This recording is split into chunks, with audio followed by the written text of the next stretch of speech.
11वें दिन आप सेम बातें शाहरुख खान से भी नहीं पूछोगे।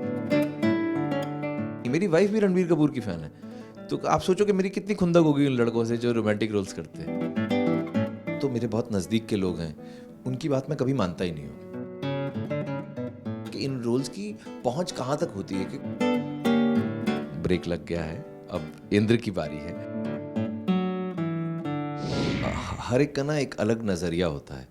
मेरा अलग है, आपका अलग होगा, मेरी वाइफ का अलग होगा, प्रोडक्शन वालों का अलग होगा, डायरेक्टर का अलग। तो मेरे बहुत नज़दीक के लोग हैं, उनकी बात मैं कभी मानता ही नहीं हूँ, क्योंकि वो तो सब झूठ ही बोलेंगे। अच्छा लग रहा हूँ, बुरा लग रहा हूँ, कैसा भी लग रहा हूँ, वो तो बोलेंगे अच्छा ही लग रहा है, बहुत वेरी नाइस, वेरी गुड। ये सब लोग तो वैसा बोलेंगे। असली वो लोग होते हैं जो आपको जानते नहीं हैं, जो जनता जनार्दन होती है।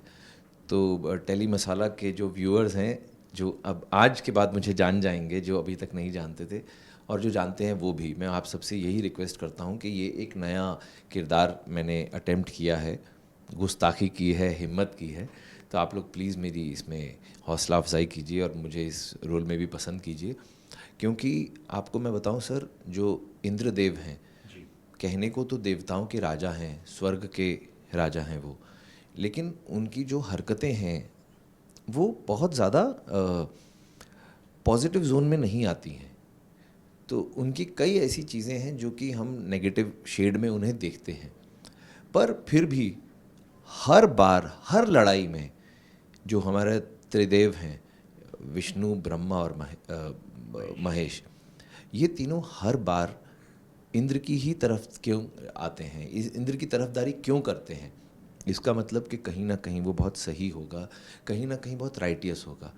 वो राइटियसनेस को स्क्रीन पर लाना, वो ही सबसे बड़ा मेरे सामने चैलेंज है। और फिर क्या होता है कि साहब, एक हिस्ट्री जो होती है जिसने लिखी, हम लोग तो वैसा पढ़ लेते हैं, हो सकता है कि वो जो लिखने वाले का नज़रिया भी कई बार डिपेंड करता है। तो अगर आप जो बहुत पुराना देखेंगे तो ऋग्वेद सबसे पहला वेद लिखा गया था। तो जो चारों वेद हैं और उपनिषद जो 6, इनमें जो कहानियाँ हैं, इनमें जो शुरुआत के दिनों की कहानियाँ हैं, उसमें इंद्र पॉजिटिव था। बाद में धीरे धीरे धीरे ऐसा हो गया कि इंद्र की शक्तियाँ क्षीण हो गई, कम हो गई, और इंद्र थोड़े से नेगेटिव होते चले गए। तो ऐसा मैं शायद ऐसा मानता हूँ कि विष्णु की और शिव की महत्ता को संसार से परिचित कराने के लिए इंद्र को कहीं ना कहीं शायद विलन बनना पड़ा, ऐसा मेरे को समझ में आता है। अदरवाइज़ इंद्र के पास बुरा होने की कोई वजह नहीं है। तो मैं इसको एक बहुत बड़ी रिस्पॉन्सिबिलिटी लेता हूँ कि एक्चुअली में ट्रिनिटी के बाद में जो सबसे बड़े गॉड हैं हमारी सबके लिए, वो इंद्र ही हैं। आप देखिए, और किसी भगवान का नाम मैं किसी से पूछूंगा, लोगों को पता ही नहीं होगा। इंद्र को ही सिर्फ दुनिया जानती है। तो इंद्र को नेगेटिव क्यों कहेंगे हम? तो मेरे लिए ये एक बहुत बड़ा चैलेंज है कि इनकी वो जगह दिलाऊं जो ये डिज़र्व करते हैं। देखिए, सबसे पहली बारी जो मैंने ऐसा कोई भी रोल किया था, वो कलर्स ने ही मुझे मौका दिया था, विक्रम और वेताल शो में। तो राजा विक्रमादित्य मेरे लिए बहुत बड़े सम्मान की बात थी। मेरे पिताजी तब जिंदा थे, तो उनको पता चला था मैं राजा विक्रमादित्य का रोल कर रहा हूँ, and he was very happy, over the moon. तो आई कैन अंडरस्टैंड, और मुझे कितने लोगों ने मुबारकबाद दी थी उस शो के लिए। तो मुझे समझ में आया था कि इन रोल्स की पहुंच कहाँ तक होती है, क्योंकि हर आदमी कहीं ना कहीं बचपन में चंदा मामा पढ़ा हुआ है, तो वो कहानी अलग है। फिर जब मैं इस जोन में वापस आया था रावण के रोल से, रावण का रोल किया, तो रावण का रोल करने के टाइम पर मुझे बहुत ज़्यादा पढ़ना पड़ा रावण के बारे में। तो मुझे वहाँ पे महादेव से मेरा इंट्रोडक्शन हुआ था, क्योंकि रावण महादेव का बहुत बड़ा, सबसे बड़ा भक्त वही था। रावण की वजह से मेरी इंट्रोडक्शन महादेव से हुई, और फिर मैं महादेवमय होता चला गया। बहुत ज़्यादा लंबी बात है वो। और तब मैंने ये सोचा कि मुझे महादेव करने को कभी क्यों नहीं मिला। तो फिर मुझे 1 2 नहीं 10 बार मौका मिला महादेव करने का। तो अब ऐसा लगता है कि ब्रेक लग गया है, अब इंद्र की बारी है।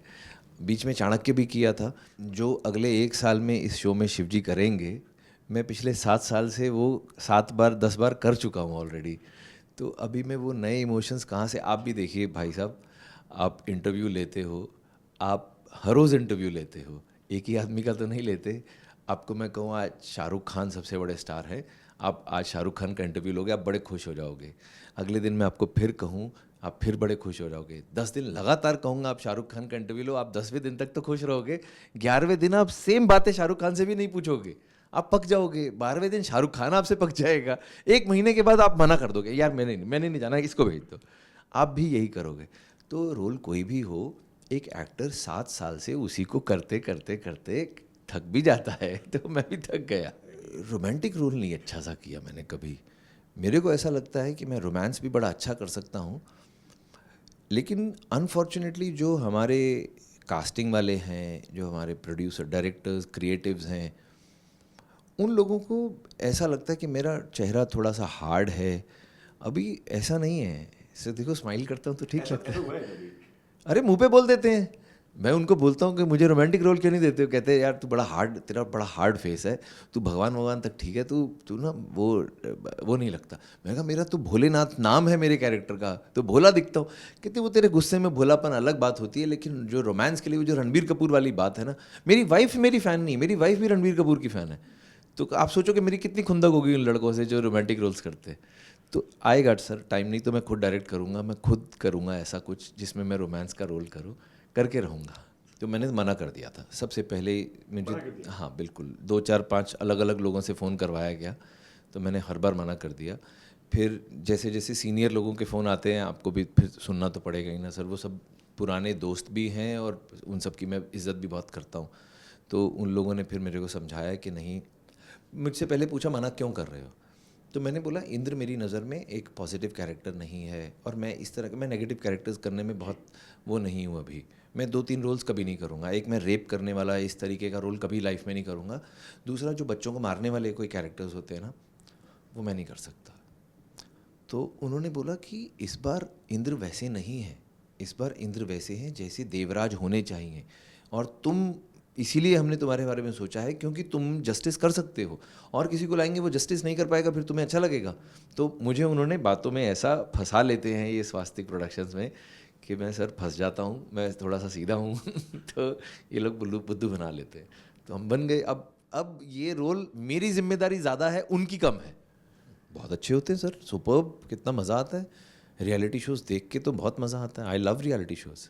मैं खतरों के खिलाड़ी, वो मेरा दैट इज़ अप माई एले, मैं वो वैसा शो करना चाहता हूँ। सर बिग बॉस देखने में बड़ा मज़ा आता है। मेरा ये मानना है कि एक एक्टर को ना लोग उसके किरदार से पहचाने। अगर मेरा किरदार इतना मज़ेदार होता तो मैं इलेक्शन खड़ा हो जाता और अपनी पर्सनालिटी जो है लोगों को वहाँ पे पोस्टर पे छाप कर देता कि मुझे वोट दो, तो आप इलेक्शन में खड़े हो जाओ। बिग बॉस जैसे शो में सर क्या होता है कि मेरी वैसी इतनी लाउड पर्सनालिटी नहीं है, या मेरी इतनी फ्लैम्बॉयंट पर्सनालिटी नहीं है कि मैं इसे एक कृत्रिम समझते हैं, इट्स एन आर्टिफिशियल एनवायरनमेंट। वो उस आर्टिफिशियल एनवायरनमेंट में कुछ लोग तो सर्वाइव कर लेते हैं, कुछ लोग नहीं कर पाएंगे। तो मेरा टेम्परामेंट वैसा नहीं है कि मैं उसमें सर्वाइव कर पाऊँ। तो मैं शायद लड़ लूँगा, या मैं बोर कर दूँगा लोगों को, या मैं वहाँ प्रवचन देने लग जाऊँगा। मैं चाणक्य नीति मेरी सारी दुनिया देखती है। तो अब क्या होता है कि आप, आई डोंट नो, मैं इस बारे में मैंने कभी सोचा नहीं है कि ऐसे मैं किसी घर में जाके रहूँ, मतलब रोटी के लिए मेरे को गेम्स खेलने पड़ेंगे, ये थोड़ा सा मुश्किल है।